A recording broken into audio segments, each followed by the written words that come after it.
Imperial. Person. Lakit. Lakit. Matubato. Matubato. Sir, present. Present. Nopong. Nopong, wala. Perez. Romero. Solido. Noor. Present, sir. Puntal. Beroy. Wala. Beroy. Villajos. Villajos. Wala. Wagner. Wala. Wagner. Royana. Royana. Wala. Lim. Lim. Wala. Lim. Okay. So let's proceed sa next topic. Ayan. So for pre-finals exam, we will cover procedure, cursors, triggers, and then next meeting, Monday next week, okay, I will discuss functions. Okay? So let's start first with triggers. Ayan. So what is a trigger?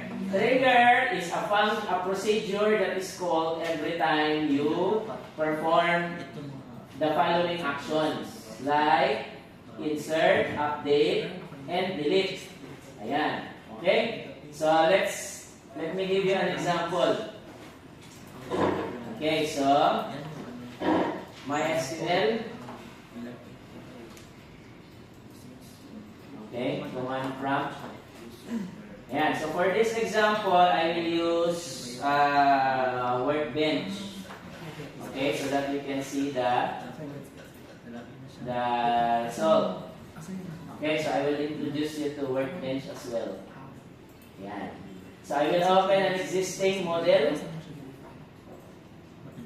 Okay. First, connect to database. Okay. Password. It's there already. Ayan, password. Okay, so we are now connected. Ayan, crash. Workbench. Ayan, so I will reverse engineer an existing database. Okay, I will reverse engineer for SEM. Okay. Ayan. So you will see that I have here my first SEM schema. Okay. So, ayan. So I did not add any relationship just yet. Okay. So now let us add triggers. Okay, so this is my students table. Ayan. Okay, so first is I will edit my students table. Okay, you will see here triggers. Okay, may triggers dito dyan. So you can create procedures here and cursors. So how do you create a procedure and cursor? You just go to okay, edit student. Okay, dito yan siya. So you go to your database, and then there is a add routine. Okay, ito na yon. So this is where you can create a new procedure. So these are the two procedures I created last time during my lecture. Diba? So you can open this one. There you go. So this is the procedure called show and roll. Ayan. And this is the procedure called another one, show and roll if. So you can create procedure here using MySQL Workbench. You don't have to type in the commands because you can easily debug this one. So you can simply say, ayan, automatically you just okay, go to your command prompt and execute this one. Okay, kasi na-save na yan siya. So if there are any changes, you can just save. Okay, ganyan. So let's proceed sa triggers. So I will edit the database table, and we have a tab here called triggers. Okay, so triggers, in this case, I will create a before insert. Yan, so we have the following triggers. So what do you mean by before insert? Before you insert, it will perform run a program. Okay, so let's try before insert. Yan, so before insert, double click, and then click this one. Ayan. So we have a procedure called before insert, but it has a for each. Okay, so this is the procedure name. Okay, this is the procedure name before insert, and then there is a keyword here before insert in our table, and then for each row. So meaning every time you insert any values at each row. So if you're going to insert 4 rows, it will call this 4 times. Okay? Ayan. So let us see. So in this case, I will create a table.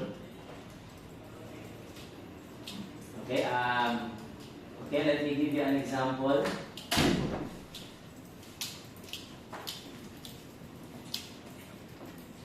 Okay. This one. Okay. So in this example, I have here a trigger called orders table after insert. Yan. So meaning it will call this procedure, because it's like a procedure, only after you insert in the table called orders table. It will do that every time how many rows. If you can insert 2 rows, it will call this 2 times. If you're only going to insert 1 row, it will only call this once. So as you can see here, the same with procedure, declaring variables, we have a query, okay, and then another one. Okay, so the first query is, it will calculate the cost times quantity. Where does it comes from? From our products table. So the product ID must be equals to the product ID, okay, with a keyword called new. Ayan, what does this mean? Ano yung new dyan? New is the new product ID that was inserted in the orders table. So your orders table contains a product ID. The value that was inserted in the orders table, the new product ID will be used as a variable. Okay, so we are going to run this query only if you insert in your orders table, and it will do it after. Okay, if you type here before, if this is before insert, it will execute this one before the record is inserted. Since this is after, meaning after you insert a record in your orders table, that's the time it will execute this entire subroutine. Okay, yan lahat. Yan. Okay. So in this case, if you insert a new ID a new product ID in your orders table, it will call this procedure, and it will select the products table, and it will count the cost times quantity and assign it to a variable total count. Okay, ganyan. Next is it will use the new customer ID. So your orders table has a product ID, customer ID. Okay? So product ID is the ID of the product, customer ID is the ID of the customer who just ordered. So first is, it will count the cost times quantity. It will total it. It will assign it to this variable. Okay, based on the product that the customer wants to order. And then it will select, okay, in the client's table or customer table, that based on the ID of the customer, if that customer has a discount. If the customer has a discount, so this will return, okay, either yes or no. Okay, so meaning discount is a field which contains either yes or no. So this will assign it to a variable called has discount. If has discount is yes, because we selected it, assign it to this variable. If that customer that orders has a discount, we're going to assign a value to the discount amount. Okay, so the discount amount will become total count. Total count is the cost times quantity of the product the customer orders. So pag nag-order ako for example ng 10 cooking oil, 5 toothpaste, okay, di ba? So cost is the cost of each toothpaste and cooking oil. Multiply that, so to how many times did I order it? So that will be the total count. So that's basically your total bill. Di ba? How much you will be paying sa cashier. Okay. And then it will now check the information regarding the customer who just orders. Sino yung nag-order? If the customer who orders is a senior citizen, automatic senior citizen has a discount. So the total count will be times 12. Okay, it will get how much is the discount. So 12%, okay, that's the discount. So it will get the 12% of the total count. How much will you be paying? Ima-minus niya yan. So if you're paying 5,000, kukunin niya yung 12% ng 5,000, i-minus niya siya sa total bill. So your total bill, that's the total count, i-minus niya siya sa discount, which is the 12% of your total bill. So that will be the total count, the new value of total count. So the total count here is wala pang 12% discount. This new value will have a 12% discount. Okay, ganyan. Next is, it will update the client table. Your client table contains a bill. Diba? Magkano yung babayaran ng client. So your bill is now the current bill plus the total count. How much will you be paying? If you have an existing bill, pag may bill ka na 1,000, idagdag na yung babayaran mo na based on what you ordered. Diba? Kung ano yung i-order mo. So it will be based on the new ID of the new customer. So if your ID is 1, it will assign this. It will update your bill field. Field kasi yan siya. Your field na bill will be updated to this. Okay, formula. I-update niya yan. Okay, next, it will update the products table as well. Why? Because the current stock is deducted. This is the new quantity. The keyword here, this is a field. This is new. Since we're going to insert in the orders table, you have a new product ID, new customer ID, new quantity. So these are the values that will be inserted in the orders table. What's the product you ordered, who's the customer, and how many of those products did that customer order. So these are the fields that will be used in the trigger. Okay, diba? So if I ordered 5 cooking oil, 10 toothpaste, it will be subtracted, those quantity will be subtracted to the current products table stock field.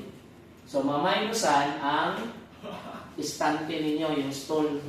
Diba? So if a customer orders 10 cooking oil, you lost 10 cooking oil in your inventory. Diba? Nawalan ka ng cooking oil kasi may bumili eh. So you need to deduct it sa stock. Current stock of your inventory. Yan. Okay. You need to do that based on the product ID, which is the ID of the product that the customer ordered. So your products table has a product ID. Okay. It will be used so that you know which product to update the stock. Kasi marami ka mang product, may mantika, toothpaste, soap, ganyan. So you need to update only the stock of that particular product where the customer or what the customer ordered. So if the customer ordered this and that, yun lang yung ma-update sa products table, yung stock. Okay, so you're losing stock if customers are buying it, di ba? So nag-buy minus ang stock mo. Yan. Okay. So, alright. And then we have here the table. Okay, ito yung table natin. Ayan. So what I will do now is, I will create the following tables in my SQL. Okay, dito tayo. So in this case, how do we create a table here? Ayan, dito tayo sa SQL model. Okay, dito. So I will create a table.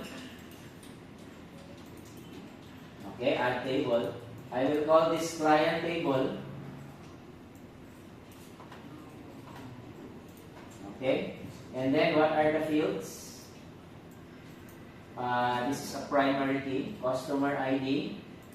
This is a primary key, not null. Okay, nakalagay naman primary key. And then you have CNAME. Okay, barcar, and then room. Okay, and then bill. So bill is an integer. Even if, okay, let's change this to double because most likely there will be decimal points. Diba? So double yan siya dapat. Double. Decimal na lang. Wala ayun, double. Okay, next, discount. Okay, discount is also bar card. So meaning, discount will only be yes or no. Yan. So after this, you now have the client's table. Okay, so ayan na. Next, add table na naman. So the second table is orders table. Okay, this is the orders table. We have order ID, which is primary key, not null. And then product ID. Okay, product ID is in. Ayan. And then CID, customer ID. And then quantity. Okay, quantity is in. Okay, so ayan. Ito, yan ito kailangan. Delete na ito. Delete.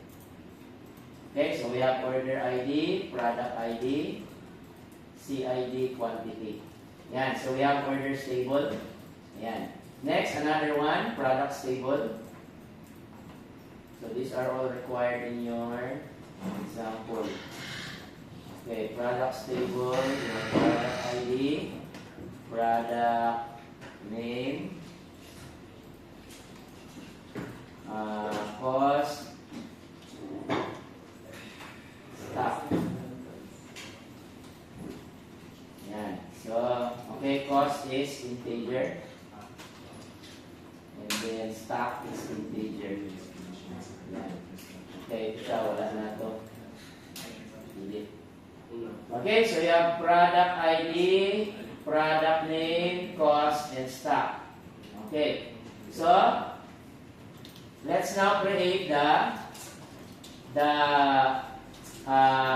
trigger. So this trigger, if we look at the example, this trigger is for the orders table after insert. Okay, klaro ha? So what you will do here, you will select the orders table. Ito, orders table, right click, edit. And then there is a trigger. Okay, dito tayo sa ano? Sa ER diagram. Okay, let me first synchronize. Kaya pa naglabas. So, synchronize forward engineer. Okay, so we're adding the following tables. Okay.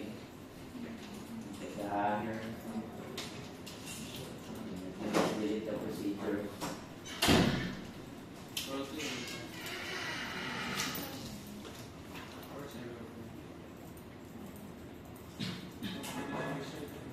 Okay, so we have our ER diagram.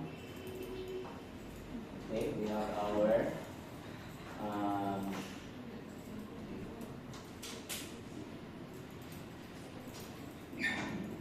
so this cursor is for orders table. So I need the orders table.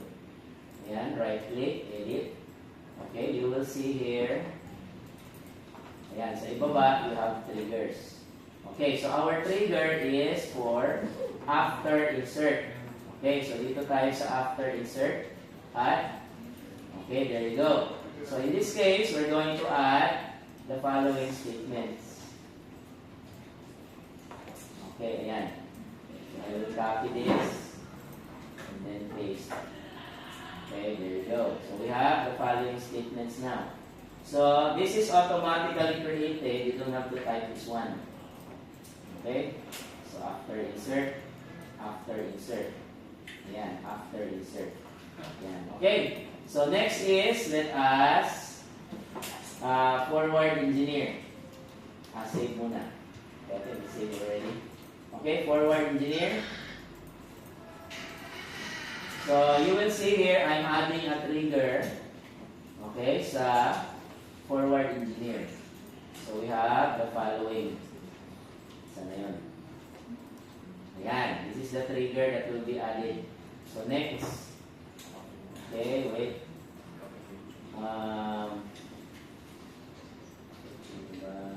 Trigger already exists. Okay, we have a trigger already.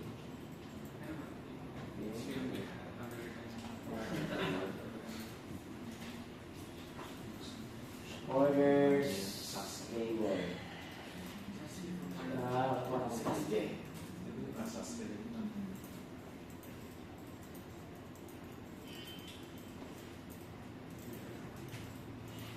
Okay, so kaya siguro. Let's see.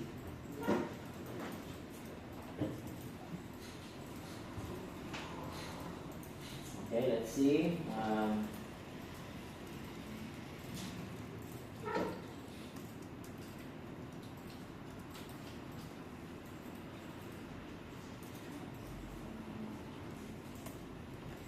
Okay, nandiyan na lang. So you will see that here already. So let's try. So let me insert customers.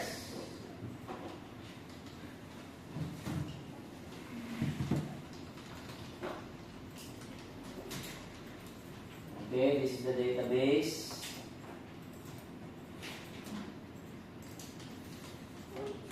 Ayan, this is our table.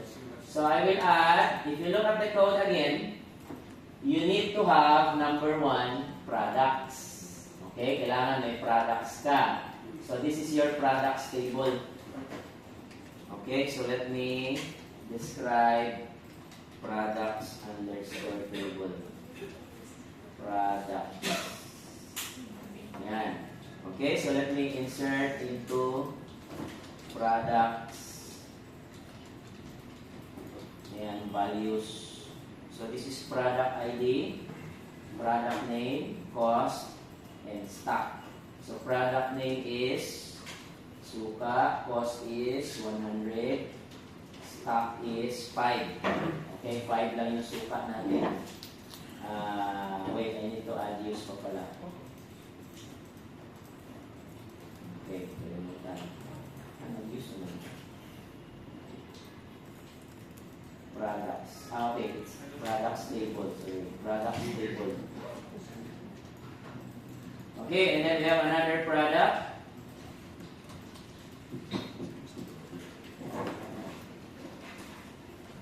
How much? 50 pesos. You have 4 remaining. Okay, so we have 2 products we are selling. Okay, next we have another one. Okay, we have client table. Okay, so our client table is, okay, this is our client table. Client table. Yeah, so we're going to insert into client table. Okay, value. So this is the client ID. Client name, room para saan yun? Bill. Okay, so it's a hotel. Room, bill, and then discount. Okay, so client name, room, bill. Wala pa siyang bill, 0. Okay, kung magyan siya ng bill, 100 pesos. At 10 yung bill niya. So may existing bill na siya. Discount, yes. Okay. So yes with the string. Okay, another client. Client 2. Okay, so we have 2 clients. Client 2 is in the second room. Wala siyang bill existing. But, wala siyang discount. Okay, no. Kasi no and yes is the only condition here. Okay, so now let us try inserting. Okay, so our table now will have an orders table. So this will happen after insert. Okay, mag-order na tayo. Orders table. Okay, this is our order table. So insert into orders table. Okay. So mag-order ako. This is my order ID. I will buy product 1. Sinong bibili? Si customer 2. How many? Okay, so it will not say the price. Sasabihin lang niya ilan. Diba? Wala sa query ang price. Ilan lang sasabihin quantity. So I will buy 2. Okay. So let us now check the customer table. Okay, these are my tables. Diba? So let us check the client's table. Select asterisk from client table. Okay. So you will see, ang bill niya ngayon is 200. Before, di ba ang insert natin sa client table is bill ni customer to 0. Di ba 0 ang bill niya? Ayan, no? We just inserted bill 0. And then, nag-order siya ng dalawang product ID 2. Dalawang product ID 1. Ito pala, 1. Dalawang product ID 1. So, what is product ID 1? Let's see. Product ID 1 is... Okay, ito. Product ID 1 is suka. How much? 100 pesos. Diba? So, ang isang suka, 100 pesos, bumili si customer 2. Bumili si customer 2 ng dalawang suka, 100 pesos each. That's why, ang bill niya ngayon is 200. Okay? May bill siya na 200. Yan. Okay. What if bumili pa ng isa pang suka si customer okay, customer 2. Okay, this is our orders table. Yan. So, order ID 1002 na. So, this is order ID. Product ID is suka. Bumili na naman siya ng isa. Same product ID. Bumili siya ng isa lang. 1. Okay, 1 product ID. Okay, so customer 1, okay, customer 2 pala, customer 2, bought another suka 1 times, isa lang. So what will be the client's table? Ayan na, 300 na. Okay, 300. So it automatically updates the bill without you doing anything. Without calling any procedure. Di ba wala akong itawag na procedure? I did not call any procedure while I am inserting sa orders table. Okay, but it updated. Okay, what if si customer 1 ang nag-order? Ito, customer 1. So this is 1003 na. Customer 1, bumili siya ng toothpaste. Isa. Customer 1 has a discount. Diba? May discount si 1. Okay. So, let's see now the client's table. Ayan, 54. So, i-apply na yung discount. Okay, it applies the discount. Alright? Okay. So, that is triggers. Okay. So, this is happening after insert. If you want to do before insert, before mo i-insert sa orders table. If you want to do before, no problem. If you want to do after, much better. So, what's the difference between before and after? How can we make use of before insert? Paano magamit ang before insert? Give me a scenario daw. Paano magamit ang before insert? Kasi after insert man itong example ko, meaning, after ni customer bumili. After niya bumili, doon mag-update ang babayaran niyang bill. Hindi before. Diba? Tama? Which is normally what's supposed to happen. Pag nabigay na sa iyo yung binili mo, doon ka magbayad.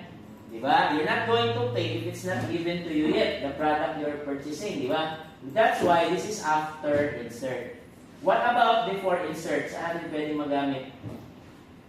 Okay. One example of before insert is, before mo i-insert sa orders table, you can do some checking. If the product the customer wants to order is not out of stock, di ba? Will you be billing the client if the product is out of stock? No. So dapat before mo i-insert sa orders table, it's not an order if it's out of stock. Di ba? Makakabili ka ba ng product sa mall kung out of stock? Hindi. So you can use before insert. Di ba? So you cannot purchase a product if it's expired. Hindi ibigay sa iyo ng ano yan, ng tindahan. Di ba? Same way, if it's out of stock, hindi ibigay sa iyo. So you need to use before insert. After insert is because after mo na order, doon ka magbabayad. That's why it's after insert. Okay? Ayan. Alright? So, klaro yung ano ha? Differences. Okay? Ayan. Okay? Questions? Clarifications? Okay? Wala? Ayan. So, sa Monday next week, I will discuss functions, which is our last topic. And then exam, okay, Monday, sa Monday, mag-discuss ako ng functions. And then sa Wednesday, i-combine natin lahat. Procedure, functions, trigger, cursor, in one code. Okay, so meaning, ang cursor, ilagay nyo sa procedure. Si procedure, may ano kayo, may trigger. Ang trigger, i-call na si procedure. Si procedure may cursor and function. Okay? So lahat ng ng lecture natin sa pre-final, which will be your final exam sa 7. Okay? So yan ang final exam nyo. So your final exam is a combination of all procedure, cursor, trigger, functions. Isa lang yan siya. Okay, isa. Output din siya, sir. Yes. So what's the output? Kaya taas mo tayo kung ikuhan na ninyo. Okay, questions regarding cursors? Triggers pala, trigger. Yan. So my trigger is in my workbench. Okay, ganyan. So if you want to do this using the command line, you need to add delimiter, delimiter. So mag-delimiter ka dito kasi you're doing it sa command line. If you want to do it sa workbench, automatic, a procedure or cursor na trigger name will be created for you. Automatic na yun siya. So you don't have to type on any of this. Yan. So we have the following: before insert, after insert, before update, after update, before delete, after delete. Okay, so these are all the triggers. Okay? Ayan. Alright. Questions? Okay, so alam na. So yan ang exam natin. Okay. Alright, so ayan. Okay. So checking of exercises. Shelby na lang yan, sir. Ito, sa dialer. Yan ako sa dialer yan. Para may example.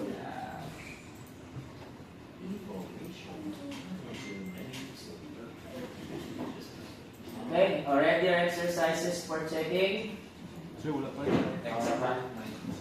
Okay, for exercise 9, I will give you a link where you can run the Python code.